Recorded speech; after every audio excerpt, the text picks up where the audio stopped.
সিম আলু টমেটোর ভর্তা, তাও আবার একসাথে। আর এই সিম আলু টমেটোর ভর্তা গরম ভাতের সাথে একবার হলেও খেয়ে দেখবেন। আমরা সিম ভর্তা আলাদা করি, টমেটো ভর্তা আলাদা করি, আবার আলু ভর্তাও কিন্তু আলাদা করে খাই। আজকের এই সিম আলু টমেটোর ভর্তা একসাথে, শুধুমাত্র আপনাদের জন্য, তাও আবার গরম ভাতের সাথে। একবার হলেও খেয়ে দেখবেন। আজকের এই সিম ভর্তা করার জন্য আমি এখানে নিয়েছি 20টার মতো সিম। আমি সিমের সাইডের অংশগুলোকে খুব ভালোভাবে একটা ছুরি দিয়ে পরিষ্কার করে নিয়েছি। আর এখানে আমি 20টার মতো সিম নিয়েছি। আর খেয়াল রাখবেন, সিমের মধ্যেও কিন্তু পোকা থাকে, সেই সাইডে খেয়াল রেখেও এই ভর্তাটা করবেন। 2টা বড় সাইজের পাকা টমেটো নিতে হবে। আমি কিন্তু এখানে পাকা টমেটোটাই ব্যবহার করেছি। টমেটোর মাঝখান থেকে ফালি করে নিয়েছি। আর নিয়েছি নতুন আলু 4টা। আলুটাকে খুব ভালোভাবে ধুয়ে পরিষ্কার করে মাঝখান থেকে ফালি করে নিয়েছি। এতে করে সিদ্ধ করতে খুব কম সময় লাগবে। নিয়েছি 1 মুঠোর মতো কাঁচামরিচ, ঝালটা আপনাদের পছন্দ মতো। দিয়েছি 1 মুঠোর মতো পেঁয়াজ কুচি, স্বাদ মতো লবণ দিয়েছি। আর দিয়েছি প্রায় 1টার মতো বড় সাইজের রসুন।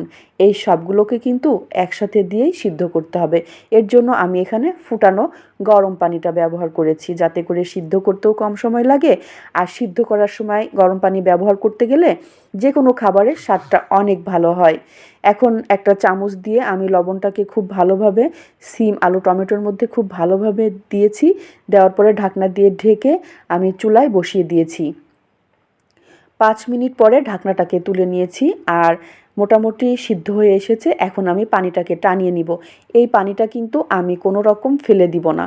চুলার আঁচটা আমি মিডিয়াম করে রেখে এই পানিটাকে খুব ভালোভাবে টানানোর জন্য আমি আবারও ঢাকনা দিয়ে ঢেকে দিয়েছি।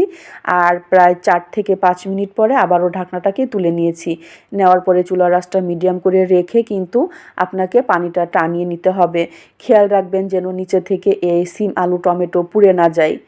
তাহলে কিন্তু সিম আলু টমেটো ভর্তাটা কিন্তু খেতে ভালো লাগবে না। খুব সময় নিয়ে আমি টানিয়ে নিয়েছি। নেওয়ার পরে এখন চুলা থেকে নামিয়ে নেব। এর জন্য চুলা থেকে নামিয়ে এই সিম আলুটাকে ঠান্ডা করে নিতে হবে। আমি আবারও একটা প্যান বসিয়েছি, তার মধ্যে দিয়ে দিচ্ছি 2 টেবিল চামচের মতো রান্নার রেগুলার তেল। আপনারা কিন্তু সরিষার তেলটাও ব্যবহার করতে পারবেন।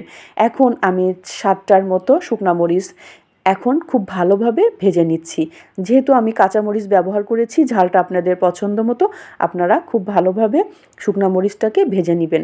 শুকনা মরিচের কিন্তু দারুণ একটা ভাজার সময় ফ্লেভার আসে।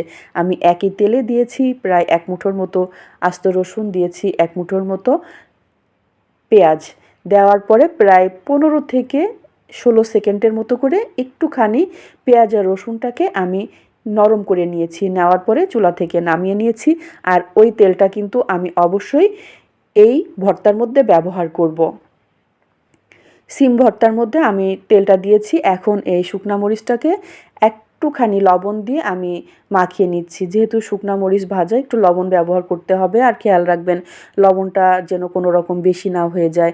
এখন শুকনা মরিচ, পেঁয়াজ, রসুনটাকে খুব ভালোভাবে হাত দিয়ে আমি ডলে নিচ্ছি। নেওয়ার পরে সিম আলু টমেটোটাকেও আমি খুব ভালোভাবে হাত দিয়ে মাখিয়ে নিচ্ছি। সিমের একটা কালার আছে, টমেটোর একটা কালার আছে, আর আলুর একটা কালার আছে। এত দারুণ একটা কালার আমি আপনাকে হয়তোবা ক্যামেরায় বোঝাতে পারবো না। খুব ভালোভাবে সিম আলু টমেটোটাকে মাখিয়ে নেওয়ার পর উপর থেকে দিয়েছি ধনিয়া পাতা আর দিয়েছি 1.5 টেবিল চামচের মতো সরিষার তেল। এখানে তো অবশ্যই ভর্তার জন্য সরিষার তেলটা ব্যবহার করতে হবে। খুব ভালোভাবে মাখিয়ে নিয়েছি। আর লবণটাও মোটামুটি দারুণ একটা টেস্ট ছিল। এখন আপনাদের সাথে শেয়ার করব আজকের এই গরম গরম ভাতের সাথে সিম আলু টমেটোর ভর্তা। একবার হলেও আপনারা এই ভর্তাটা খেয়ে দেখবেন। আমি কিন্তু মাঝে মাঝে এই গরম ভাতের সাথে সিম আলু টমেটোর ভর্তা করে খেয়ে থাকি। আজকে আপনাদের সাথে শেয়ার করেছি সিম আলু টমেটোর ভর্তা। অবশ্যই একটুখানি কমেন্ট করে জানাবেন কেমন হয়েছে। আর সামসুন রেসিপি মানেই সহজ রেসিপি। আজকের মতো বিদায় নিচ্ছি। ভালো থাকবেন সবাই।